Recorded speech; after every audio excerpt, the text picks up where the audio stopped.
عطیات اور ہدیات اور تحفے تائید کے قبول کرنے میں ایک اصولی چیز یہ ہے کہ ایک حکم شرعی ہے، ظاہر شرع کا حکم، ظاہری شریعت کا حکم، شریعت کا ظاہری فیصلہ، اور دوسرا تقویٰ کا حکم ہے اور تقویٰ کا تقاضا ہے۔ تو شرعی حکم تو یہ ہے کہ ہر وہ عطیہ اور تحفہ جس کا ظاہر درست ہو اسے قبول کر لیا جائے، جس کا ظاہر ٹھیک ہو، ظاہر میں کوئی شرعی خرابی نہ ہو، اسے قبول کر لیا جائے، اور اس میں بعد میں تفتیش کی بھی ضرورت نہیں، تحقیق کی بھی ضرورت نہیں کہ اس کو جستجو کیا جائے کہ یہ حلال ہے یا حرام۔ اور اگر مال کا حرام ہونا یا غصب شدہ ہونا یقینی ہے تو ایسی صورت میں بچنا لازم اور ضروری ہے۔ اور تقوی کا تقاضا اور تقوی کا حکم یہ ہے کہ جب تک تحقیق اور تفتیش نہ کر لی جائے کوئی بھی چیز قبول نہ کی جائے، کوئی بھی چیز نہ لی جائے۔ تقوی کا حکم یہ ہے کہ تفتیش اور تحقیق کے بغیر کوئی چیز قبول نہ کی جائے، تفتیش اور تحقیق ہر چیز میں کی جائے، ذرا برابر بھی شبہ ہو، شک ہو اور اس کا قطعی نہ ہو حلال ہونا تو اسے رد کر دیا جائے۔ تقوی کا تقاضا یہ ہے۔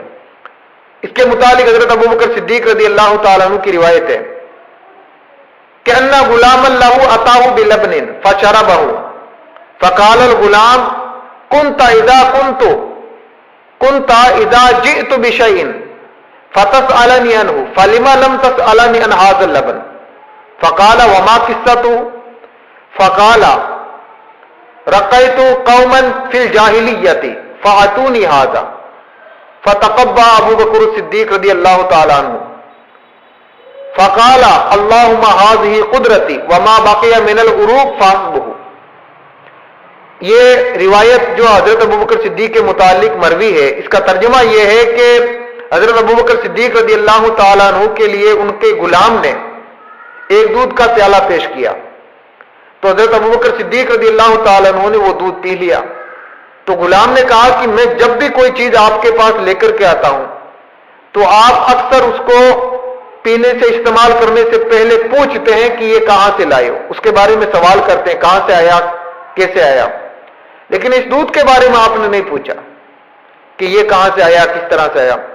تو آپ نے فرمایا کہ وما قصہ، تو اس کا قصہ کیا ہے، اس کی کیا بات ہے، بتائیں کہ اس کے بارے میں کیا ہے، یہ کہاں سے آیا۔ تو اس نے کہا کہ زمانہ جاہلیت میں نے ایک مرتبہ کوئی منتر کیا تھا، کوئی عمل کیا تھا جس کے سبب انہوں نے مجھے یہ دودھ دیا۔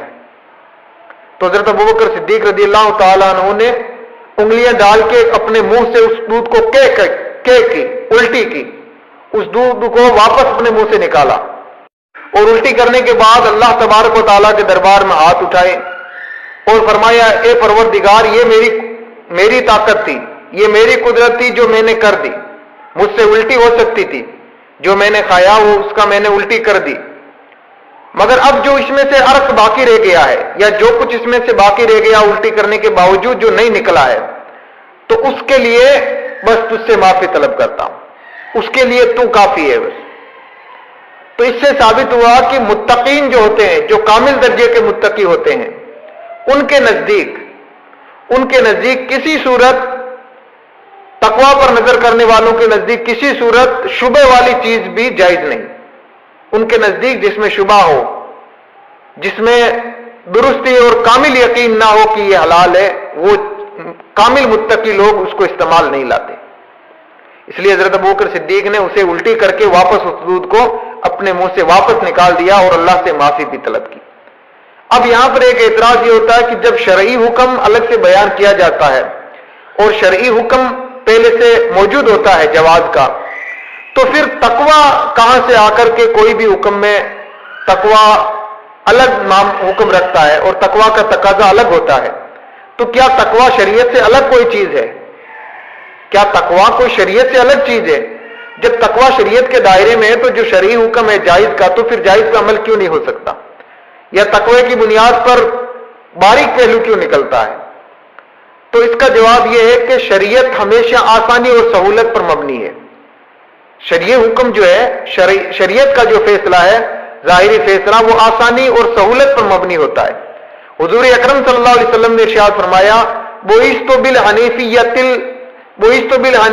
السمحۃ میں ایک آسان اور باطل سے جدا کر دینے والے مذہب کے ساتھ بھیجا گیا ہوں، مذہب دے کر کے بھیجا گیا ہوں۔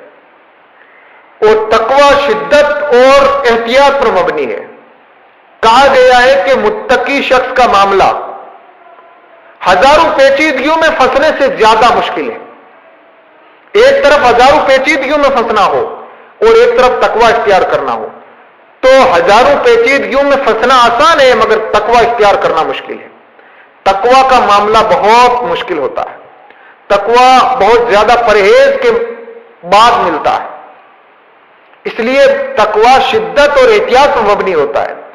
اور یہ جو بات کہی گئی کہ تقوی کوئی الگ ہی چیز ہے شریعت سے، یہ درست نہیں ہے، کیونکہ شرعی حکم اور تقوی کا حکم، تقوی کا تقاضا، یہ دونوں ایک ہی چیز ہے، ایک ہی چیز ہے، دونوں اصل میں ایک ہیں، کیونکہ شریعت کے دو حکم ہوتے ہیں، ایک جواز کا، جائز ہونے کا، اور دوسرا احتیاط اور افضلیت کا۔ تو جو جواز کا حکم ہوتا ہے اسے شرعی حکم کہا جاتا ہے، اسے شرعی فیصلہ کہا جاتا ہے، اور جو احتیاط اور افضلیت کا حکم ہوتا ہے اسے تقوی کا نام دیا جاتا ہے۔ تو دونوں حکم باوجود الگ ہونے کے دراصل ایک ہی ہے۔